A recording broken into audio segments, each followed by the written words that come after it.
whatever project you've had in mind for yourself lately, I want you to do it. If you're like me and you tell yourself you need permission or a sign from the universe, well, consider this your green light. Maybe you're thinking about starting a new workout routine, or taking language lessons, or painting your own card altars. Whatever it is, just start doing it, and then tell me about it in the comments. Welcome to the show. I'm Ryan Gomez. Behind the scenes is Nicole Burdick. Yes, she got married, surrounded by her favorite Commander decks. Congratulations, Nicole. And we're so glad you're here, because this is a very special story time. Yeah, usually Magic Arcanum is about the stories behind the cards for a little game called Magic the Gathering, but today I've got something different in mind. I want to talk about my decision to make my own card game, in the hopes that it inspires you to start a project of your own. Why am I doing that? Well, lately, I have felt that my own life was somewhat cluttered. Let me explain. I moved from New York to Texas at the tail end of 2019, and then just a few months later, COVID hit. That made it really hard to get out and explore my new surroundings, and it was almost impossible to make new friends. And so every day for the last year, I would open my closet and feel meh. I didn't love any of my clothes. I didn't feel excited about facing the challenges of the day. I think a lot of us experienced this. A point where things are just overwhelming and uninspiring. So I decided to try and simplify my life a bit. Get rid of anything not making me happy. Reduce the number of pointless choices I was making, and focus on the things I really loved doing. After a lot of self-reflection, I realized two things. Number one, I love playing games. I have a huge collection. I read up on game theory. I listen to design podcasts. I study rule books in my free time. And I'm always looking for something fun to play. Number two, I love making videos. Magic Arcanum has been wonderful. I'm extremely proud of the community that we have built together. I think it's pretty wholesome and supportive, and I love chatting with my patrons on Discord every day. Now, I am a very visual person, so I wrote up this little grid to help me visualize my ideal life. In this intersection here, I'm just going to put Magic, but that can represent all the games I love to play. And then over here, we can put Arcanum for the videos that I make. This helped me to realize that there are two big holes here in my life, and I think that's why I was feeling so empty every day. One of these is actually easy to fill, and that's playing videos. You might remember I'm a film major, and I do love watching films and studying their history. Lorehold represent. But in my daily pandemic grind, I had failed to make time to do this. I have a growing list of movies I want to see, but I keep filling my time with junk content rather than work on my curated list. So step one is to be more deliberate about how I spend my Friday nights, which have now become family movie nights with my wife and daughter. But you'll notice there is still one gap left in my matrix of happiness, and that is making games. It's something I've wanted to do for a long time, but I always put it off, either because I was busy with other stuff, or I was afraid I would fail. But today, that changes. I have decided to make my own card game. I'm going to document my progress in a series of videos, partly so that you can learn along with me, but also to give you a spot to share progress on your own projects in the comments. Before I get too far ahead though, let me circle back to that closet problem I mentioned earlier, because as you can probably see, I am not wearing my typical Arcanum shirt for this video. I know this is going to sound a little bit maybe silly, but the truth is, I wanted a creativity uniform, something that would show myself, again, being a very visual person here, that it was okay to think about something other than my next script. So after donating or tossing a ton of clothes that were overcrowding my closet, I started looking for something that I would really want to put on each day, and I think I found that with Into the AM.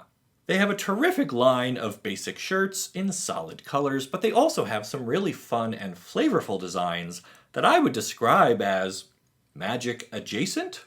I am pretty tall, especially in the torso area, and the shirts have a generous length to them, which is perfect because I really don't want to be one of those guys at FNM with their backside hanging out.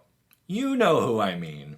So they fit great, the fabric is super soft and comfortable, and they've got bundle deals, which makes the prices very reasonable, especially when you stack that with my link down below and save yourself an additional 10%. I am not going to tell you that buying new clothes will make you happy, but I do get a little thrill each morning now as I treat myself to fun designs like this one, or the Medusa, because then I can pretend it's really Vraska, and you all know how much I love her. Check out Into the AM using my link down below, and you get to help support the channel, while also finding some really fun new threads for yourself, while also saving some cash for your next booster pack. Everyone wins! Anyway, so once I decided I was going to make my own game, and found some shirts to help put me in the right mindset, what happened next? Well, the first thing to do is to identify what's called the player experience. This is a sort of outline for your entire game. It tells players what to expect and highlights what makes your game different from all the rest.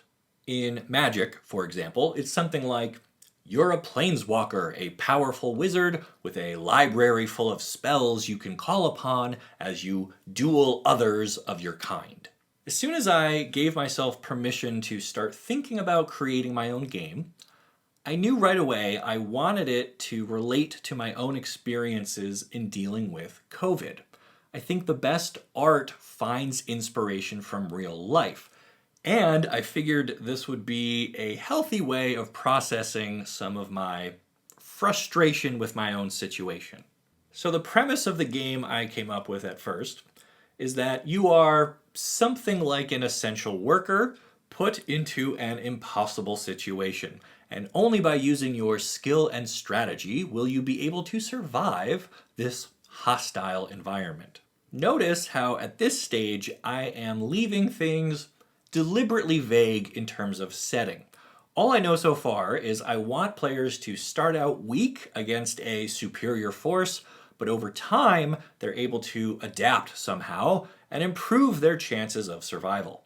Maybe it ends up being through learning new skills, or leveling up, or adding equipment or weapons to their gear. That part isn't important yet. Right now, I'm just playing around with ideas to see what captures that player experience I'm after. It was also important to me that the game have a sense of hope to it, because it's a bit of a power fantasy, right? I cannot personally defeat COVID, but maybe within my game, a character could become strong enough to make a difference within the game somehow.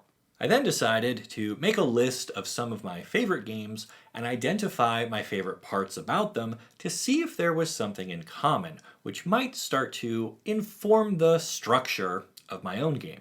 The first game I looked back at was the Star Wars collectible card game, which came out in 1995. I am a huge Star Wars fan, and while there have been many other games set in that universe, this one remains my absolute favorite. It's an asymmetrical game in that one player plays as the light side and the other plays as the dark side. No matter which side you play as, though, the victory condition remains the same. Run your opponent out of cards.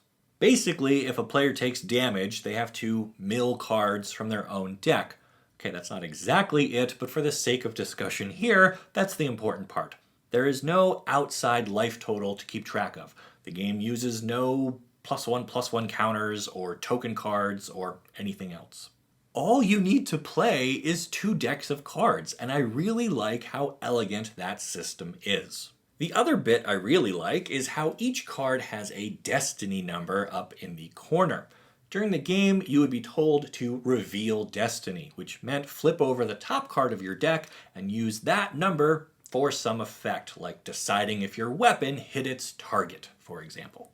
Powerful cards often had really low destiny numbers, which added a bit of tension to deck building. You could fill your deck with really strong characters, but then most of your destiny draws would be Bantha Poodoo. It was a really clever way to balance out cards while also adding some randomness to the game without requiring dice or coins to flip. So that is the first thing I want to have in my game. A degree of elegance that means we only need the cards and no extra stuff. The second game I looked at was the original Versus system, first published in 2004. This game has gone away and come back with some new rules, but I think they had it right the first time, so that's the version I'm going to talk about. In this game, heroes and villains from Marvel and DC collide. You could have Professor Xavier leading the Green Lantern Corps. You could have Batman and Wolverine team up against the Joker and Juggernaut. Whatever. It was an epic game of crossovers. But the part I liked from a design perspective was the resource system. You drew 2 cards per turn, and then you could put 1 card from your hand face down, sort of like playing a land. Some card types could still do something from within this resource row, though. Location cards would flip upright and change where your battle is taking place, and plot twist cards could create ongoing changes to the rules of the game itself. In later sets, they added a mechanic by which you could recruit characters out of this row too, which made it hurt less to play them as resources on your earlier turns. Notice how this is another mark of elegance, as your cards can fulfill various roles in your game plan by either being used as a resource or played outright. This flexibility opened up a ton of strategic options while avoiding things like mana screw or mana flood as we have them in Magic. In fact, for almost every other game I looked at, I was drawn to its most simple or streamlined mechanic, and so I realized how important that would be for my own game. With all of that in mind, I felt it was time to explore some options for a setting or broader theme. I knew early on I wanted to avoid fantasy. I just wanted to be as far away from Magic as possible, just to give myself lots of room for my own ideas. Giving the game a contemporary setting was also possible, but I thought it would be hard to make a power fantasy work within the confines of the real world. So I started to gravitate towards something with a science fiction bend to it, and that got me excited. In addition to Star Wars, I also just really like robots. I think they're super cool, and you can do a lot with their design. They can start out small and weak, and then upgrade over time by adding modules or weapons or whatever I need. I also wanted to give my robots some personality, so I started by making a list of words that could be used to describe robots. After about a day or two of just casually adding fun words to my growing list, I found myself looking at Mechanized Operational Platform, which abbreviates to MOP. And I thought that was just great. A robot called a mop. Everyone knows what you do with a mop. Once I decided on having mops be my essential workers, the idea really started coming together. Players would take on the role of a small robot, tasked with cleaning up the galaxy. You'd encounter bigger and bigger threats, and your creator doesn't care if you fail, because you can always be replaced. But you don't want to end up in the scrap pile. You're a clever little mop, so you find ways to upgrade yourself with new tools and weapons so you can keep cleaning. And maybe you eventually become so good at it that you're able to purge the galaxy of some cosmic threat nobody has even seen yet. And so that became the skeleton for my card game. I'm going to try very hard to keep it elegant and not require more than the cards themselves, but I haven't decided on any mechanics at all yet. I just know I want it to involve robots who start out small and weak, but get to grow into something more powerful. I'm picturing something like the battle droids from Star Wars eventually becoming Gundams. And along the way, they encounter rogue asteroids, and they salvage loot from derelict spaceships, and they have to fight comet dragons. I don't even know what a comet dragon is yet, but that's okay. I don't need all of the answers right now. I just need a really rough idea that has a compelling player experience. So now it's your turn. Hopefully, me outlining my process for starting my own game has inspired you to take on your own project, whatever it may be. Tell me about it down in the comments. And let me know what you think about this video. I would like to do a few more, maybe just once a month or whenever I have something new to share on my game's design. If you want more regular updates, please consider becoming a patron, which gets you access to our exclusive Discord, where I will share card ideas, art sketches, and ask for your help with playtesting. Then make sure you like this video and subscribe to the channel so you don't miss the great stories you'll only find here on Magic Arcanum. We'll see ya!